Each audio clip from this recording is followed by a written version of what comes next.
if you put two atoms on the plane, and one ends up being in front, the other one in the back, basically these two will represent these two. So that's the plane. And then you have a hydrogen forward. So in base CPR, then the maximum distance between those atoms, those electron pairs, is achieved when in the structure. So those electron pairs are arranged as far apart from each other as possible. Keep in mind that as you separate from one pair, you may be getting closer to another pair. And so it's maximizing from both sides.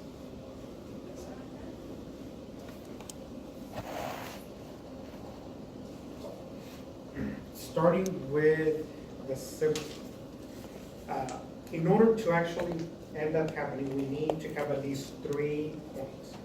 When you only have 2 points, the only thing you can make a line. If we do have a 3-dimensional shape, we need to have angles, and for that you need 3 points, which means a minimum of 3 atoms. So the simplest of these structures is the AB2. Central atom and 2 things attached. If we're maximizing the distance between them, then they can be at 180 degrees from each other. And that puts one side as far apart from the other side as possible. So our AB2 molecules, they have a linear shape. The angle is 180 degrees. And then here we have CO2 as an example. It's not going to be the only one.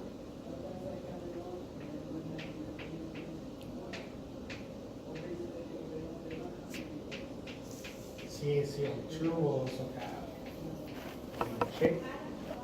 So we don't have to have double bonds or single bonds. As long as you have 3 things. And no lone pairs in the central atom. We have a linear shape.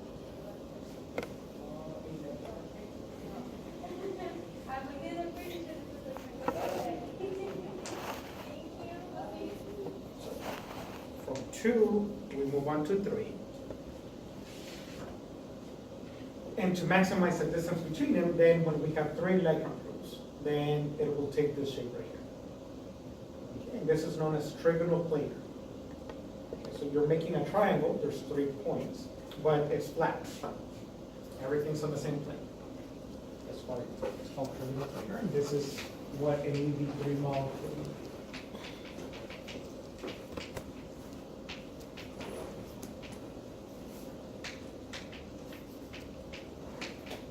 The angles between them is 1.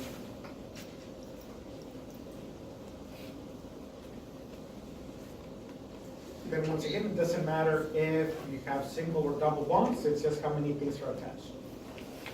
So here we see CH2O, oxygen double bonded, the hydrogens are single bonded. Does not make a difference. You got a central atom with 3 things attached and no pairs. We'll take that shape. Yesterday we also had a BF3, well not yesterday but on Tuesday. BF3 was an AB3 molecule. Is that 120 or 1200 120. degrees? And Okay. then, yes, a little Sorry about that. degrees.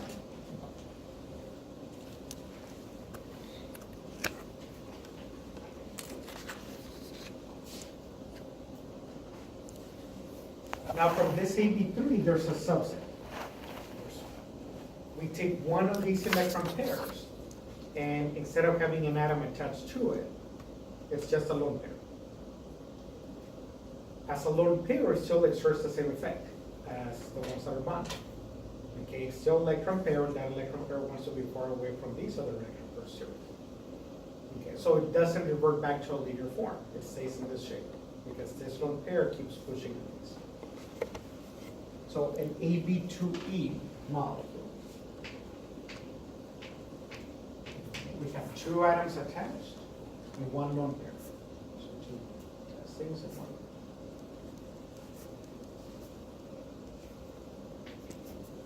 And this we call bent.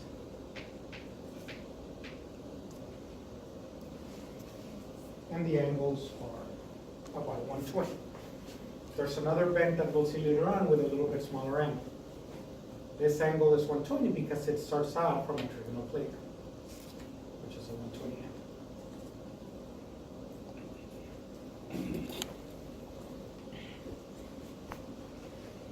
And so those are the two for the, well, you've got a total of 3 electricals.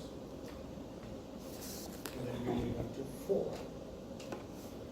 And so for 4, it'll take that tetrahedral shape, or tetrahedral.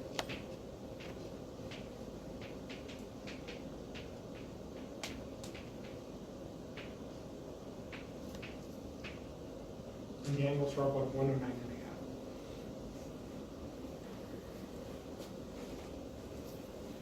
It's called tetrahedral. If you connect all the points and create planes, you have a pyramid with a triangular base. So that's a total of 4 equal sides. So that's a tetragon. Tetragon is a 4-sided figure. 3 triangles on the side and then 1 on the bottom. And you can see that on the second picture on the screen. That shaded region that represents the plates. So the pyramid, and then you have the 4 sides. And then just like what we did with the 3, now we can take one of these, and it doesn't matter which one we take, and we replace it. So instead of having an atom, it's just a lone pair. But that lone pair of electrons keep these where they're supposed to. So these, they don't move back. So it doesn't revert back to a flat. That lone pair keeps pushing them down. Okay. That's if it was an atom. And what's that called? It's the, I know, it's the central atom, but what is that called? Is it like a, that it doesn't let it revert back to flat? Well, that's the repulsion part. Repulsion? Remember, this is based on electron pair repulsion. Oh, okay. So each bond is a pair of electrons also. Okay, so that's an electron pair, that's an electron pair, that's an electron pair, that's an electron pair. These electron pairs are bonded though. That one's low, unbonded. But they're still repelling each other. So that repulsion between those pairs is what keeps this where it's supposed to be. Now, we're just concentrated on the angles. And there are rules in terms of that repulsion in reality. But we don't have to get into that, but real quick, in terms of what pushes back on what.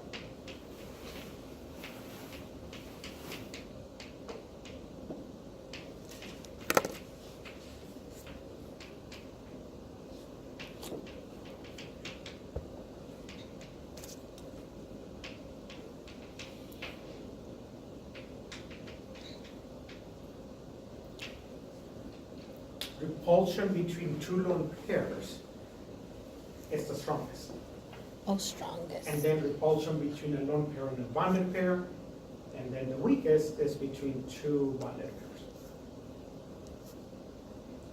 Okay. It doesn't much affect a lot of what we're doing, but if we wanted to get a little bit more critical, because the repulsion between that lone pair and these 3 bonds, so have a lone pair here, and it's pushing on these 3, it's stronger than these pushing back against each other. The angle actually gets a little bit smaller. So that 109, here in ammonia, it actually decreases to about 107. So it pushes it back. We're not gonna get picky about a couple of degrees.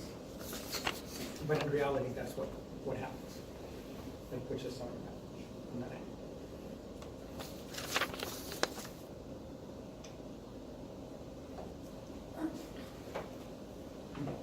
So, ammonia, here it's an AB3 phenol.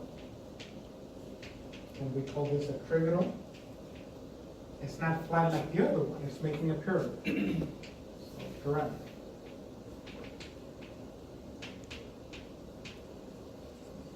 So we call it trigonal pyramid. As far as the test, what are we going to be doing with this? Are we going to be identifying? You will have a picture. Mhm. We'll have a picture like this, and we'll ask you what is the shape, Okay. and then you will have like A, B, C. Okay, and then we're not gonna really have to do the AB2, AB3, blah, blah, blah, just the actual name of the shape? Right. Okay, but that's helpful. Yes. So you won't, you're not going to have this Okay, as a choice.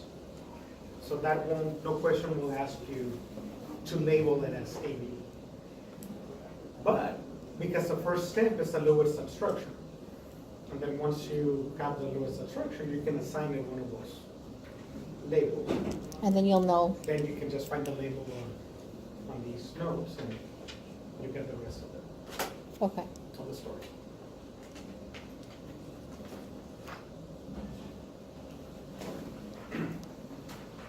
Like here, we still have three things left, so we're gonna take out one more. It doesn't matter which one we take out. So another bent molecule.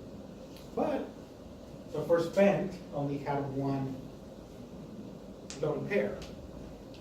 And this bent has two lone pairs. This starts out at 120, this starts out at 109. So this is a smaller angle than that. That's what it's also called bent.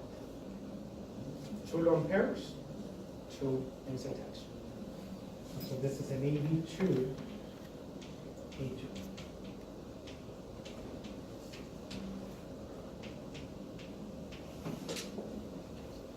And water is an example of that.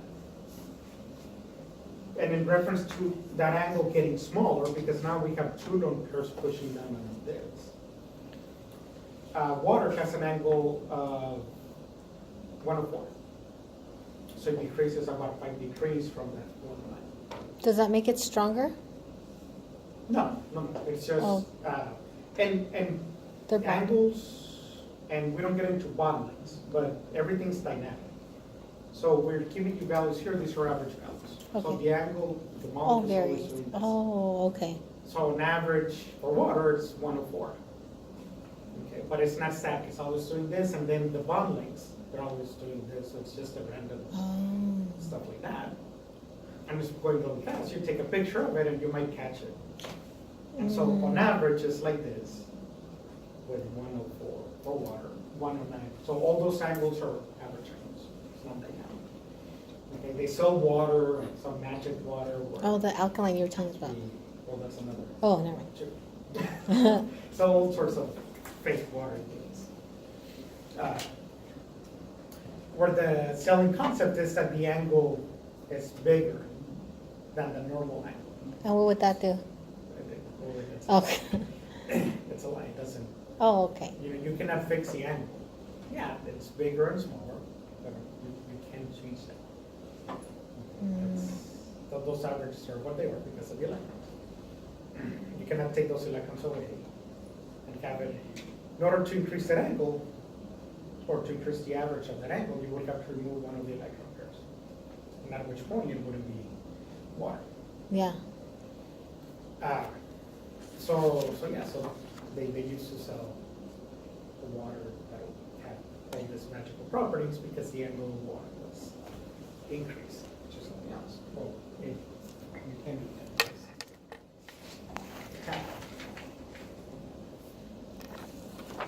So claims are made. Now, keep in mind that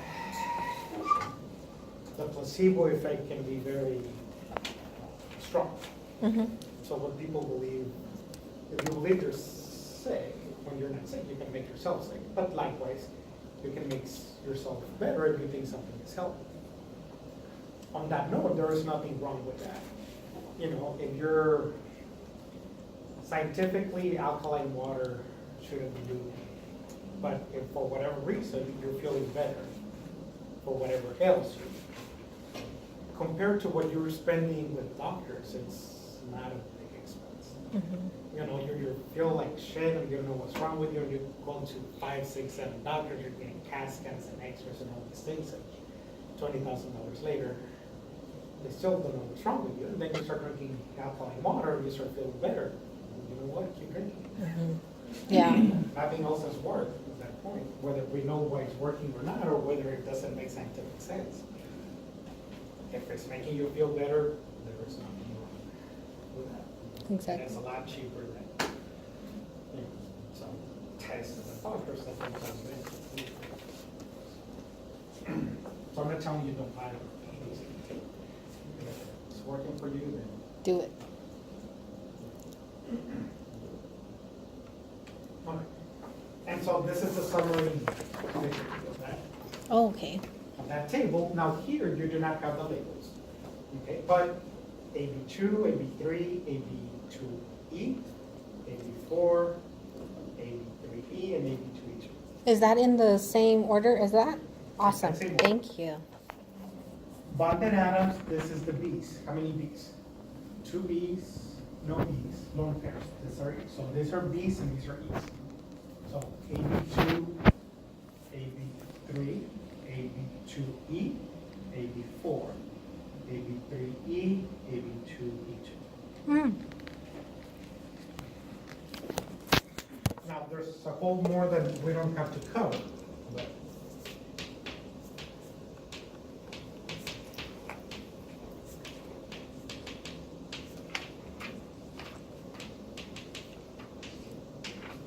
There's 2 more categories.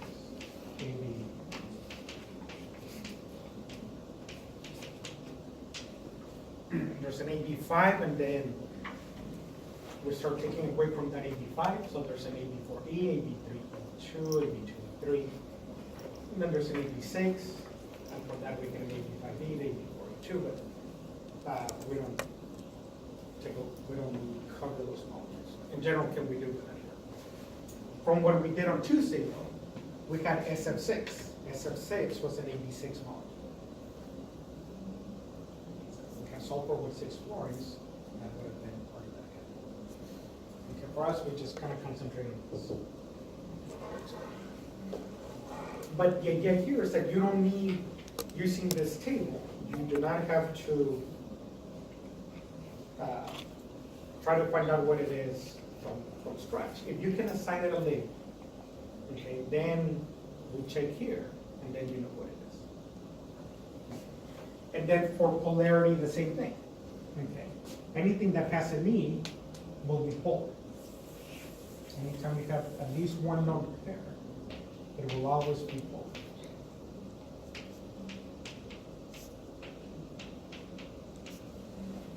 So the AB2E, AB3E, AB2E2, those are always polar.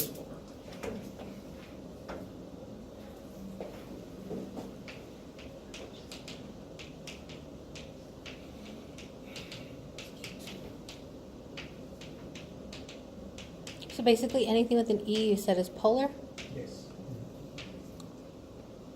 If you do not have an E, you're non-polar. If all attached atoms are the same.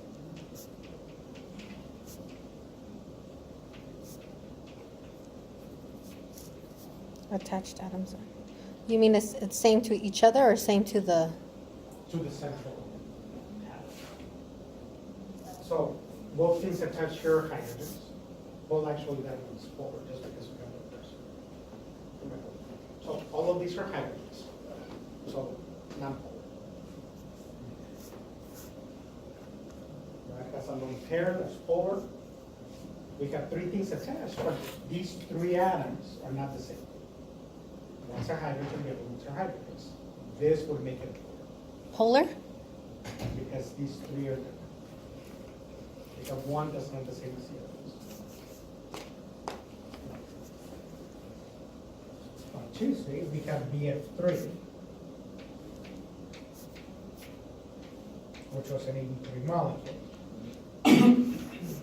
So all 3 things are the same. That's not. We also had SO3.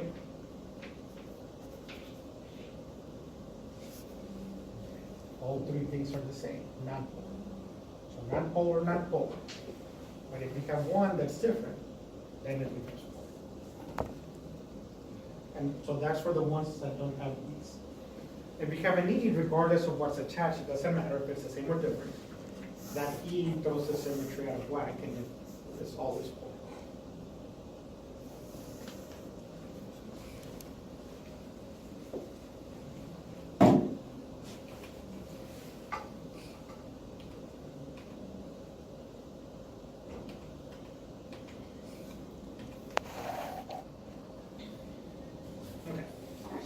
predict the shape of a molecule of H2S.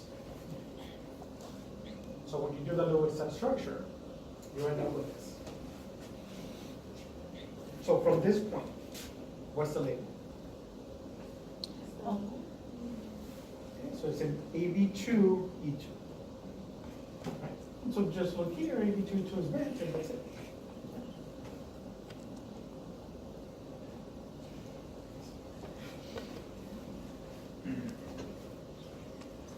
Can't go through the steps of rationalizing it, trying to find out what it is, but you know it's gonna be that. Once you have the Lewis substructure, then you can figure out the label. After that, just look up the notes.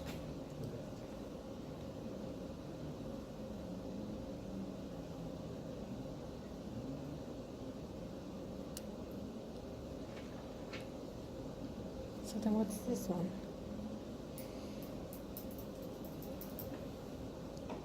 Oh, it's the same, right? Then this one's the same, bent? Yes.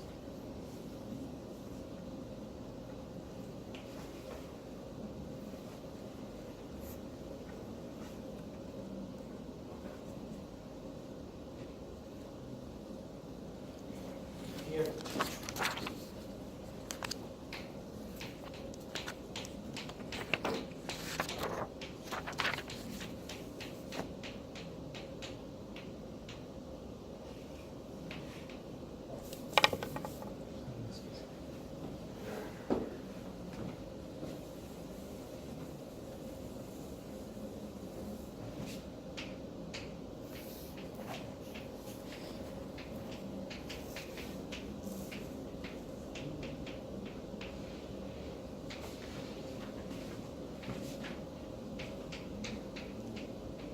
Still have to do the Lewis structure.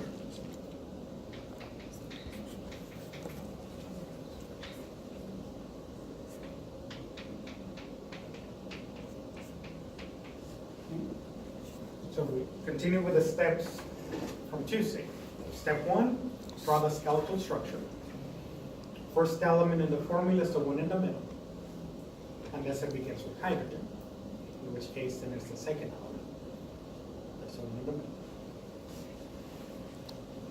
Step 2, count the number of valence electrons. We're in group 5. Group 7, 7 times 3 is 21, plus 5, that's 26 electrons. Group 6, 6 electrons. Group 1, 1 times 2 is 2, plus 6 is 8. Group 4, fluorine is in group 7. We have 4, 7 times 4 is 28, plus 4, that's 32 electrons.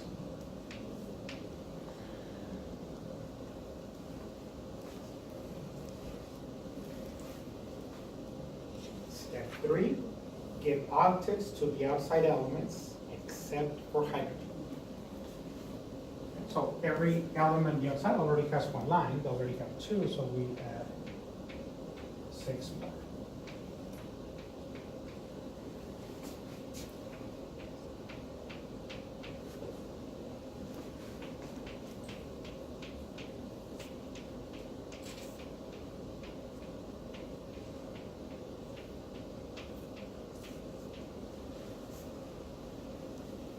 That's step 3.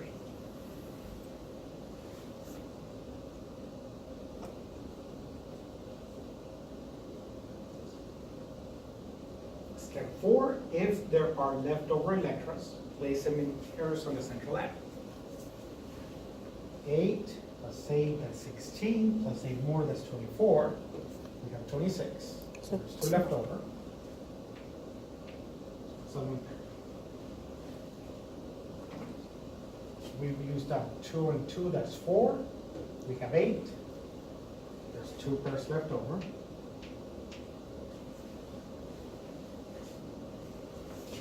8, 16, 24, 32. Leave it. And step 5, check the central atom for 8. 2, 4, 6, 8. 2, 4, 6, 8. We're good. 2, 4, 6, 8. 4. Remember, if we end up with more than 8, not a problem. You saw. That's where that extra set that I wrote on the side, that AB5, AB4E, AB6, that's when you end up with an 8 electrons. And there's a whole category for those, no problem. If you end up with less than 8, and you do not have carbon, nitrogen, oxygen, or sulfur, then you're fine. Okay. But if we do have carbon, nitrogen, oxygen, and sulfur, then we double or triple bond to get to it. And you do that by moving the electrons that you already put there. So we move them from the outside and start sharing them. Okay. Either way, we don't have to do any of that here.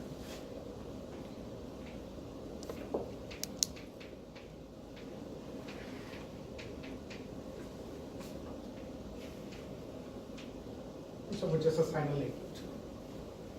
The first one's an AB3E, 3 things attached, 1 lone pair. 2 things attached, 2 lone pairs. 4 things attached, no lone pairs. And then after that, this one. So AB3E, trigonal per atom. AB2E2, that's spent. AB4, once we have the Lewis structure, then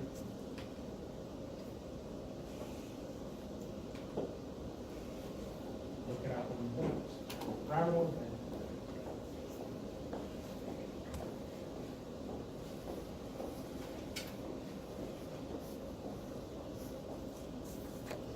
there's nothing wrong with using a reference chart.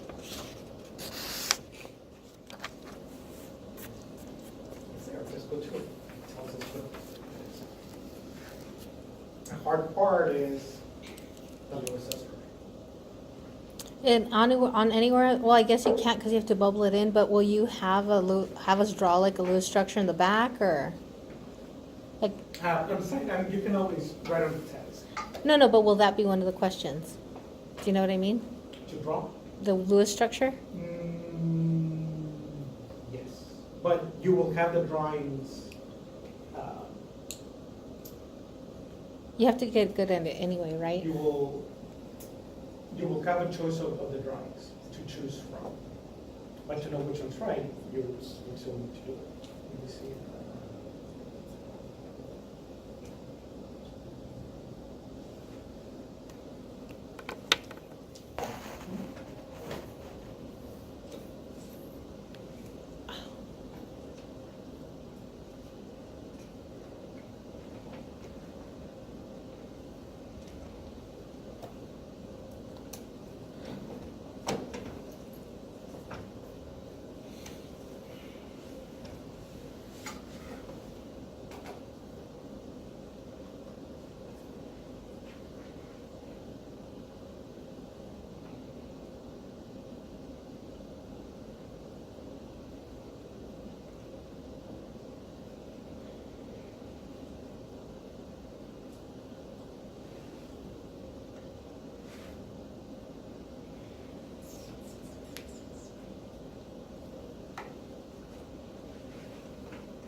Oh, I see what you mean.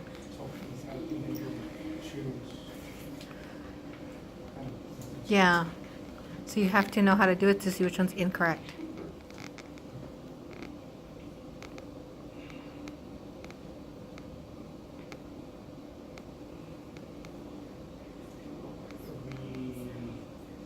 So before you do this one.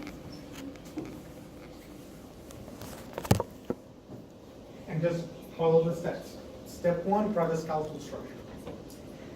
The first element is the one in the middle. So it begins with carbon. And then we have 2 hydrogens and 2 Cl. So we have 4 things attached. It does not matter the order of the things that are attached. Doesn't matter if you put the hydrogens next to each other or opposite each other, or top bottom, or left right. Does not make a difference. Step 2, count the number of valence electrons. Group 4, group 1, so 2 plus 4 is 6, plus 7, plus 7. That gives us a total of 20 electrons. Step 3, access to the outside elements, except for hydrogen. I was gonna ask, what do you do in that case? You just leave it. Okay. Step 4, if there are leftover electrons, place them on the central atom in pairs. 8 plus 8, that's 16, 17, 18, 19, 20. So we used up 20 electrons, we have 20. So Okay. we're Oh. And then step 5, check the central atom for 8. 2, 4, 6, 8. We're good. Okay. Now, So, if there were leftover electrons, what would you put them? on the middle. So say it would be the same. So say we had 22. Say we had 24. It looks odd, it wouldn't work for carbon because carbon cannot have more than 8, but something for like sulfur, it's not a problem. Okay. And that's where those molecules that we don't cover. So say we had 24 electrons, just pretending, and we had, we'll just call that atom X. And that's where we ended up. Then this would be an AB for each molecule. In 2 pairs. But we don't do the more complex ones. But leftover ones, they go in the. Is that because we're doing a health chemistry and the normal chemistry does it, like the general, or you just don't at this level? There's no need Okay. for. Well, actually, none of the stuff we look at. I'm worried about the Hesse, that's why. But So I'm like, the extract, no, yeah, you won't. no, okay. That becomes more important in inorganic chemistry. Oh, okay. If anything, in your fuels, you're more organic than inorganic. So, now,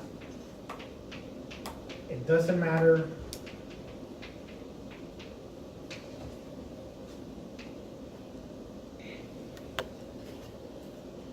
what the orientation is.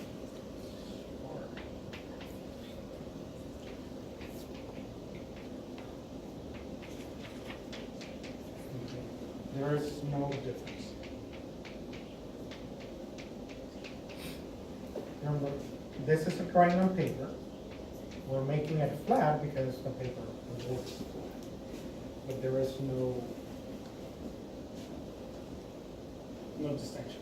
Okay, so if you're trying this and you don't see one like that, turn it around. But the chlorines need to have the lone pairs and so in this case, yeah. Okay, A is wrong because the chlorines do not have lone pairs on it. What do triple bonds mean? And we're not, chlorine does not. Okay. Now, remember when you get to that step 5, if the central atom doesn't have 8, then you double or triple bond, but we're already at 8. If we count the number of electrons here in chlorine, actually in carbon, you have 2, 4, 6, 8, 10, 12. We're above it. The second period element, second row, carbon, nitrogen, oxygen, do not have room. There's no D subshell. So, you want hydrogen on top and chlorine on the bottom. Okay. So we assign it. This is the way it is. Yeah.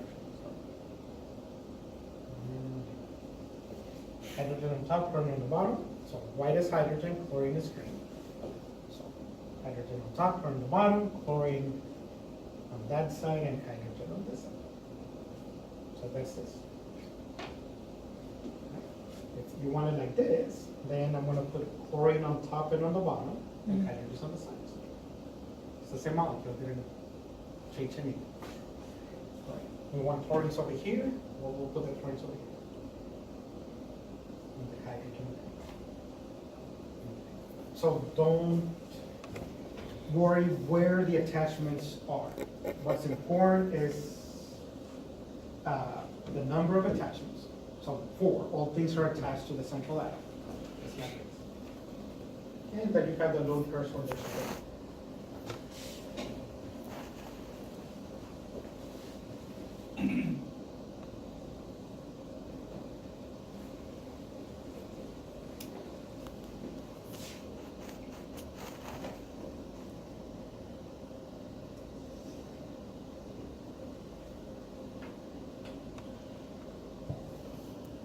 So water, we got water space.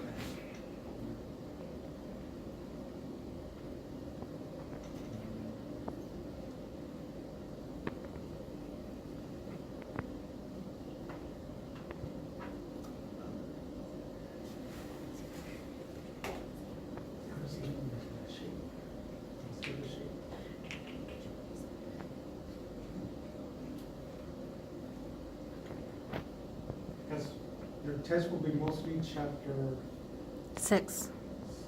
You will have a couple more shapes.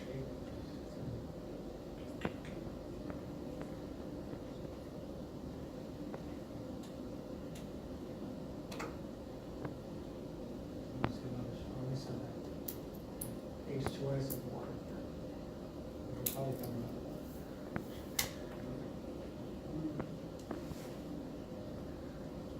And just match it to the notes, once you have the Lewis right.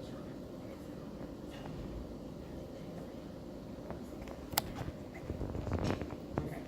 Likewise, when we get into polarity, where the molecule is polar, the explanation is here in terms of what the poles are. And basically, it's a cancellation of dipole moments. Mathematically, each dipole moment is a vector.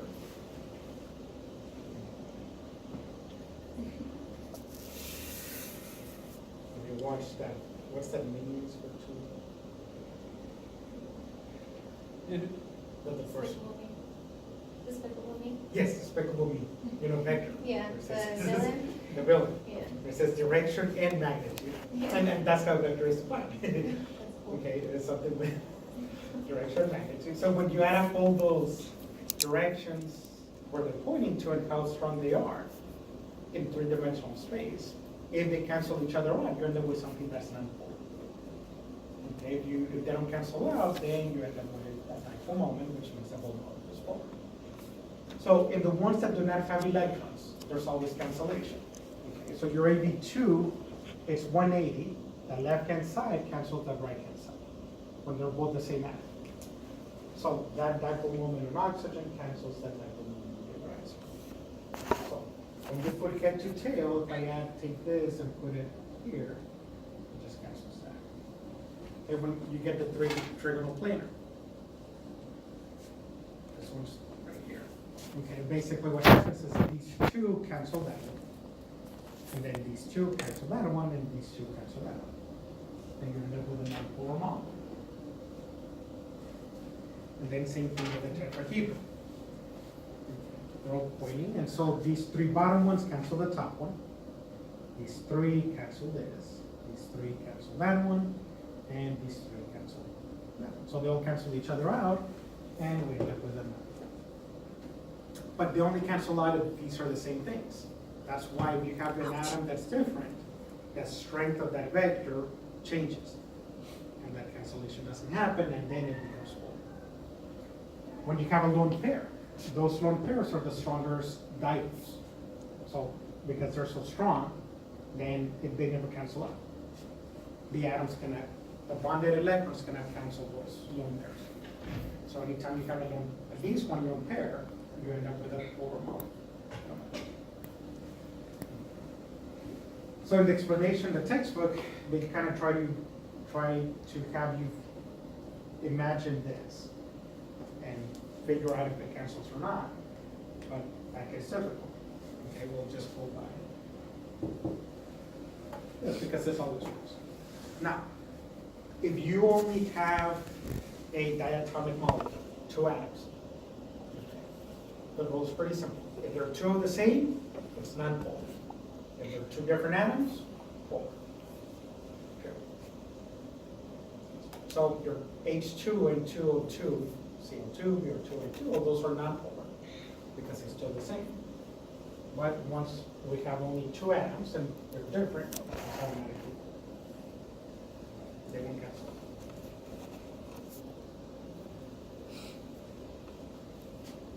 Single dipole does not cancel. H2, we have a lone pair. Oh, that's it. Don't overthink. Have a lone pair more than central atom, it's automatically.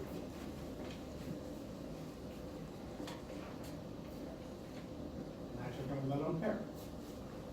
So lone pair right there, it's automatically.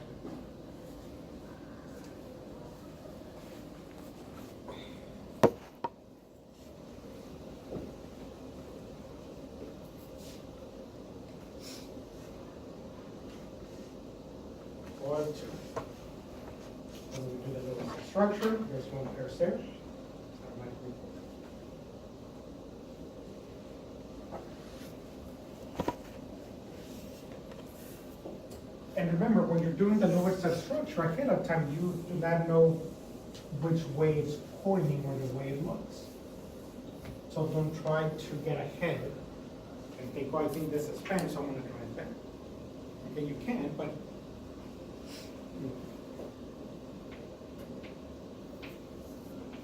Step 1, skeletal structure. Step 2, count the number of valence electrons, group 6, group 7, 7 times 2 is 14, plus 6, that's 20. Octets to the outside elements.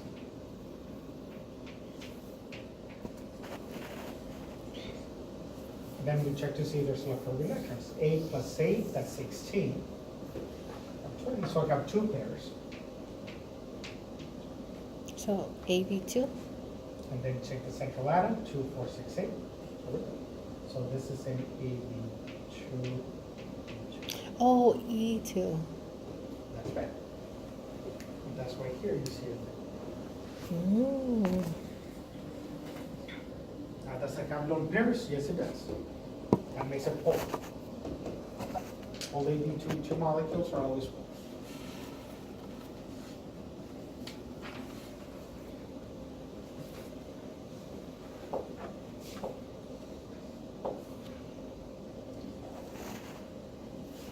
When you only have 2 atoms, if they're different, they're always polar. Oh, okay.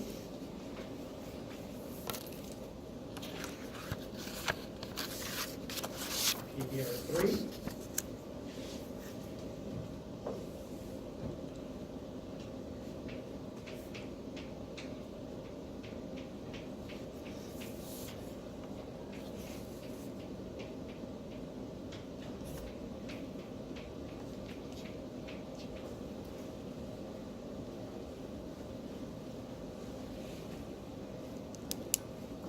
Phosphorus has a lone pair.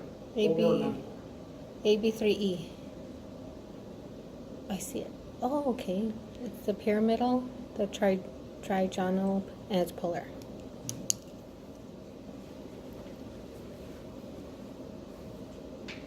It's CH4.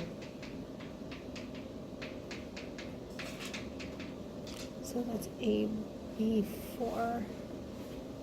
And then we gotta do the dots. Oh no, because you can't, because it's hydrogen. So it's AB4? Oh. So polar or non-polar? Non-polar. Now, real quick, if I change this, it's a polar or non-polar. Mm.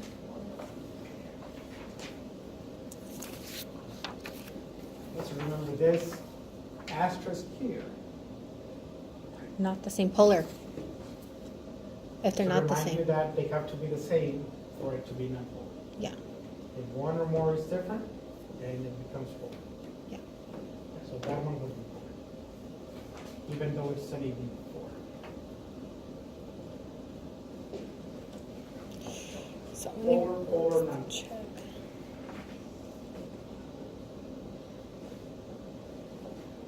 So, and then when we're doing the test, it's a good idea to first follow the steps and then look at the exceptions, and then you know? Because that was really tricky, and I'll forget that one. Yeah, have either write this on your notes or make a copy of it. We can just pull that off and put it on our, Of this. Now, if you make a, if you copy this, make sure over here at the end you write polar. polar, non-polar, polar, non-polar, polar. And even the ABs would be great on there, right? And then maybe the exception to the rule somewhere there, like that one, where if they're not all the same, it's Yes. And Polar. then you don't need to write each exception, just a clarification. That is non-polar when they're all the same. You don't have to do the calculation to see if the bonds are polar. okay. Now, the calculation for the bonds, and the question is asking, is this bond polar? The calculation, but this is for the molecule.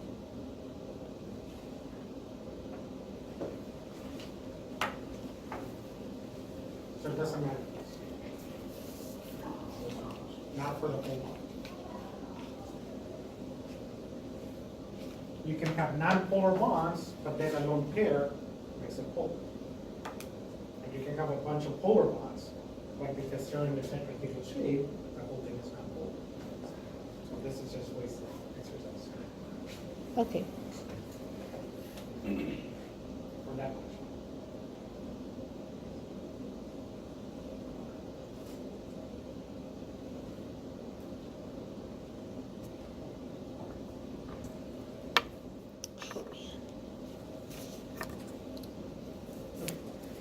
So basically, we have three types of compounds: ionic, polar covalent, and non-polar covalent.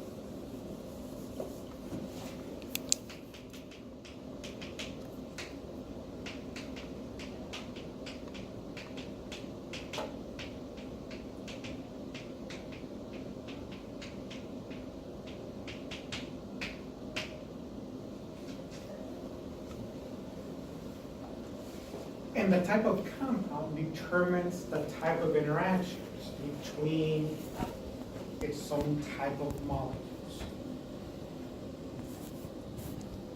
Within the molecule, ionic compounds are held together by ionic bonds. And covalent compounds are held together by covalent bonds, the sharing of electrons or the transfer of electrons. But once you have the bulk of a compound, so not one water molecule, but 100,000 water molecules. What keeps those water molecules attracted to each other so that you have a liquid? When you freeze water, it turns into ice. What is keeping it solid? Okay, those are interactions between molecules, not within the molecule, but between molecules. Okay, those are the forces that we're taking a look at here. And so basically, we end up with ion-ion interactions, dipole-dipole, because polar molecules have dipoles. And for non-polar molecules, we call those dispersion forces.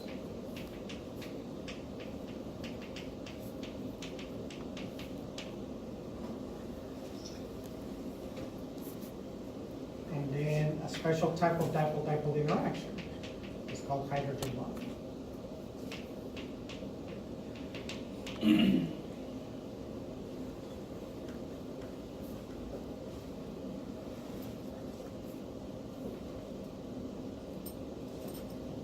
That says London or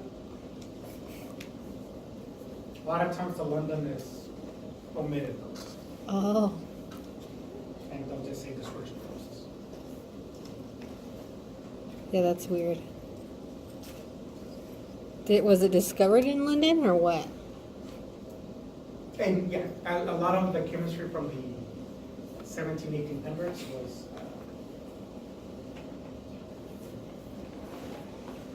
almost all was European. So you got the British, the Germans, the French, a couple of Swiss, but mostly. And then just like they were fighting with each other for territory, they were fighting each other for bragging rights. Who discovered what? So, but we got that much.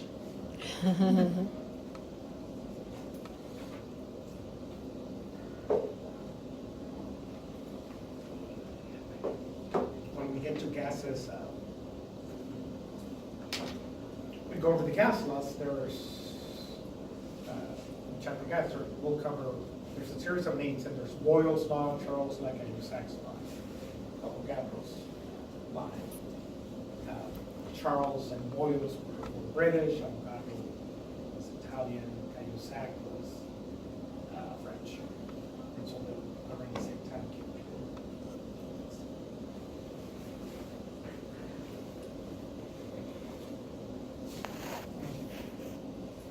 So the weaker ones are dispersion forces.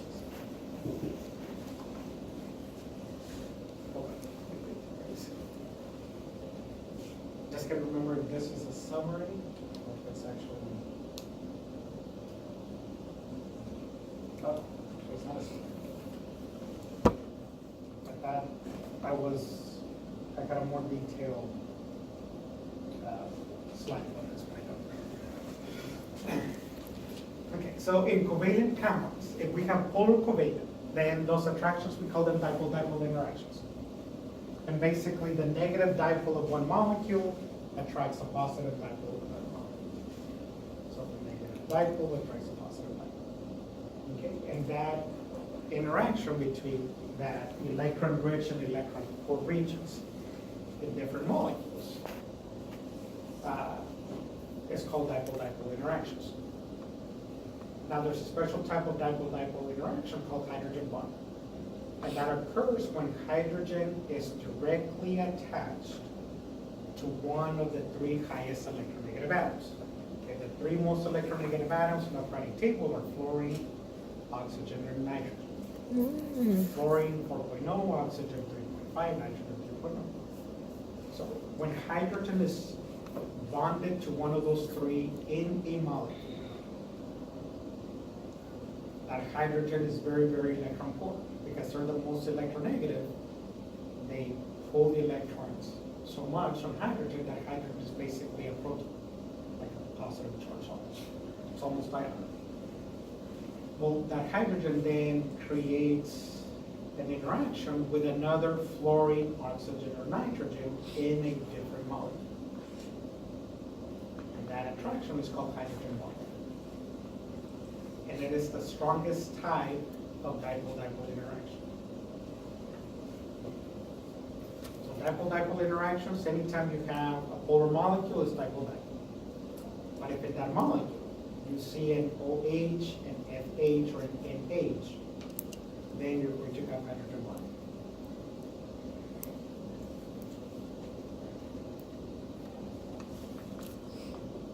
See on the bottom, hydrogen bonds are the strongest force between covalent molecules. It doesn't between covalent molecules. They play a major role in the shape of DNA because it's hydrogen bonding that links the two spirals. in DNA. So remember, DNA is a double spiral, but the two spirals are connected through hydrogen bonds. So when you're referring to the helix, you're talking about the middle part or them connecting to each other? So you have two staircases that Yeah. rotate. One staircase is connected to the other staircase. Oh, so it is the So that bond in basically between. they don't unravel through hydrogen bonds. Okay, yeah, so it is the in between. Now, these forces, because they're between molecules, they're weaker than covalent bonds and ionic bonds because you have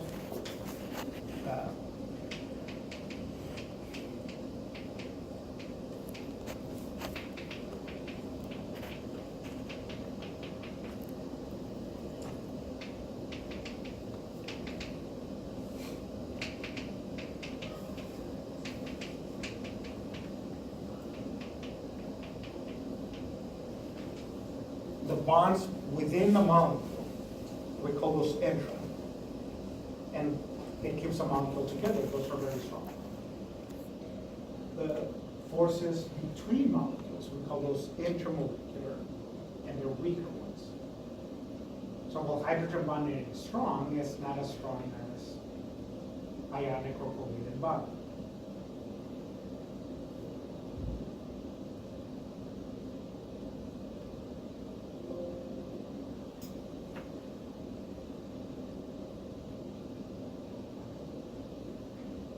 Not quite what I was looking for. But in a protein, you have your amino acids. Yeah. Okay, what keeps that Spiral shape. okay, is hydrogen bonding. Oh.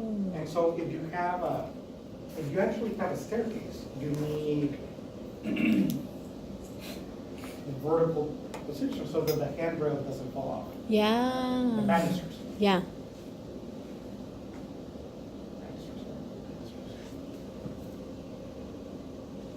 Yeah, you're right. Yeah, the ones on the side so you don't fall off. Yeah. And basically that's a hydrogen.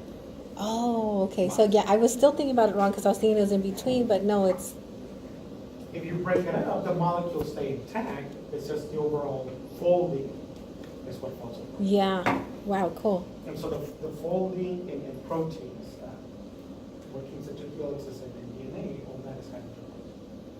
Wow. So it's strong enough to keep it like that, but not that strong because part of the process is to pull them apart. Right? And in a protein, it has to unfold to then Yeah. the substrate come in and then do its thing, and then it has to unfold back to spit it out. So it's strong enough to keep the shape, but not that strong that it cannot bend or change. That's awesome.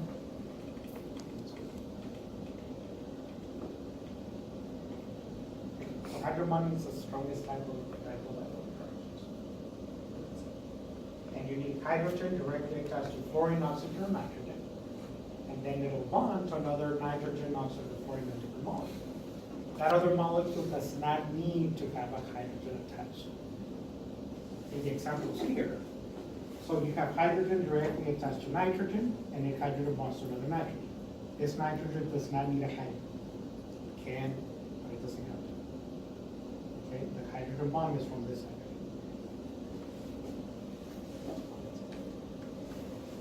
Dispersion forces, which are for nonpolar covalent, those are the weaker ones. Weak attractions between nonpolar molecules. They're still electrostatic in nature. Okay, they're caused by what are called temporary dipoles. Remember, electrons are not static, and kind of alluded to this on Tuesday, you told me that, you have those clouds. The electron is somewhere in that cloud, but at any point in time, they don't have to be spread out evenly in the cloud. They can be on one side of the cloud, and not the other side. Well, when they're on one side of the cloud and not the other side, you have an electron-rich region, and then the other side ends up being neutral. And they're moving really fast everywhere. Yeah, so on average, the whole thing is not polar. But in any given instant in time, you have a dipole. And so those temporary dipoles create enough electrostatic attractions to keep the molecules attracted to each other. And that's what dispersion force is. But they're very weak. Because those dipoles are not perfect.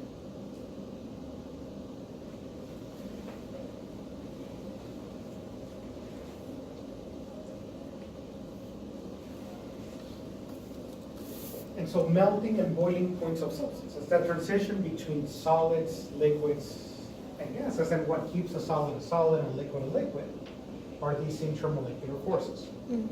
The stronger they are, then the higher the melting and boiling point of a substance. Mm. And so the strength increases in that direction. Non-polar are the weakest, then dipole, and then ionic. And then remember, hydrogen bonding goes the strongest dipole. So all ionic compounds are solids at room temperature because they're the strongest. All ionic compounds are solids. All small non-polar compounds are gases. Like ammonia is a gas at room temperature, CH4 is a gas at room temperature. And then your polar covalent, you have a mixture of gases, liquids, solids.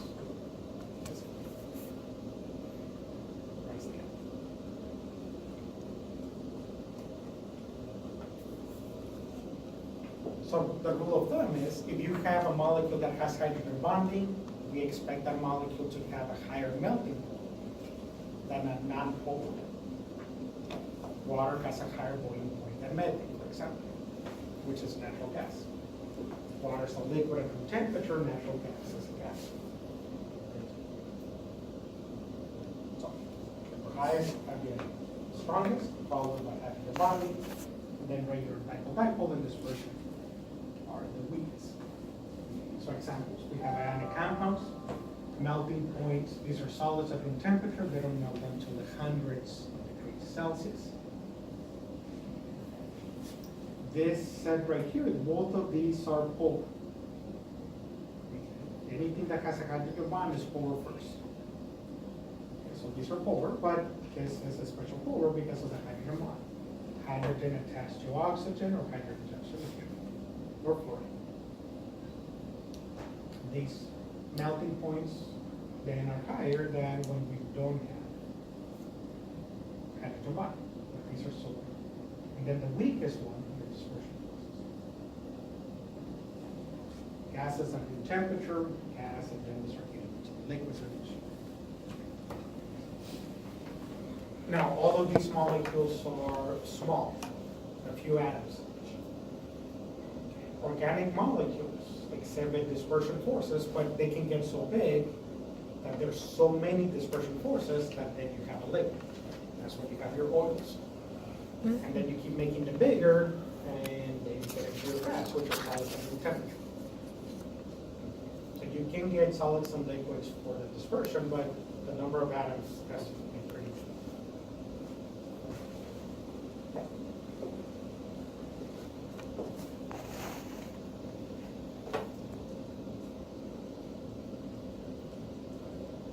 Same process. Dispersion the weakest, regular dipole.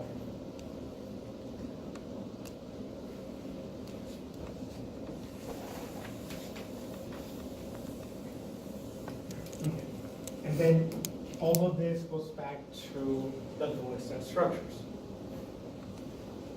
Yes, we need to get this Lewis set structures. NCO3.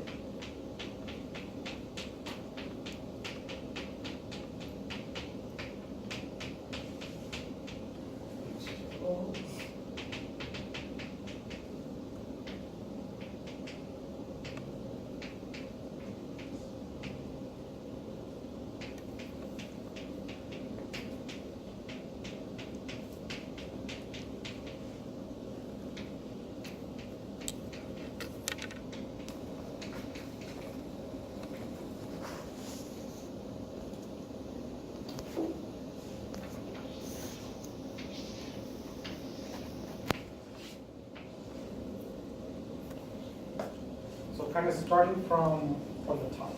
starting with ionic and making your way down.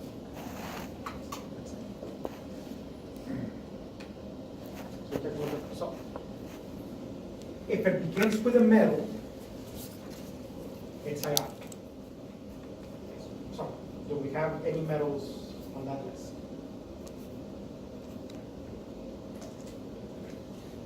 Yes. So, Nitrogen. potassium is a metal. So this is ionic.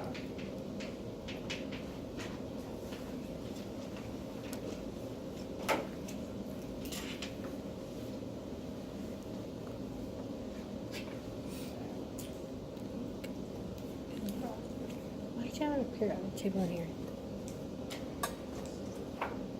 Okay. Then in the next thing. For the three-dimensional shapes, if the central atom has a lone pair of electrons, then it's polar. So the last one, This one's polar. That one's polar. And that one's.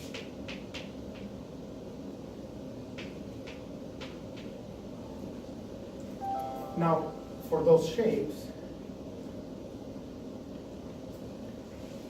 remember, we need 3 atoms or more. If we have only 2 atoms, or the diatomic ones, if they're different, it's polar. If they're No. the same, it's not polar. okay.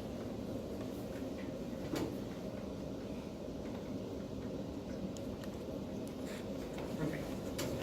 So your non-polar ones are dispersion forces.